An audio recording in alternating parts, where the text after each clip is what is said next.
జగన్కి రాజ్నాథ్ సింగ్ ఫోన్ చేసి ఎన్డీఏ అభ్యర్థి అయినటువంటి ఉపాధ్యక్షుడు పదవికి రాధాకృష్ణన్ మద్దతు కోరడం, దానికి జగన్ కూడా అంగీకరించాడు.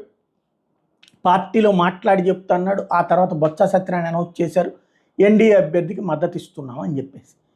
సరే, విమర్శల్ని పక్కన పెడితే వాళ్ళు మొట్టమొదటి నుంచి కూడా ప్రణబ్ ముఖర్జీ కాంగ్రెస్లో ఉన్నప్పుడు మద్దతు ఇచ్చారు.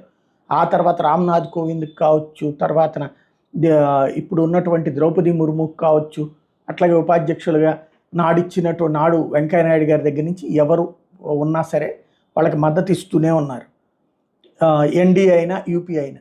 ఎందుకంటే ఎవరు అధికారంలో ఉంటే వాళ్ళ మనిషి గెలుస్తారు కాబట్టి వాళ్ళకి మద్దతు ఇవ్వడం అన్నటువంటిది వాళ్ళు సంప్రదాయంగా కొనసాగిస్తున్నారు. అయితే కాంగ్రెస్ పార్టీ సపోర్ట్ చేసినటువంటి తెలుగువాడైనటువంటి అభ్యర్థి జస్టిస్ సుదర్శన్ రెడ్డి తాజాగా ఉపరాష్ట్రపతి ఎన్నికల్లో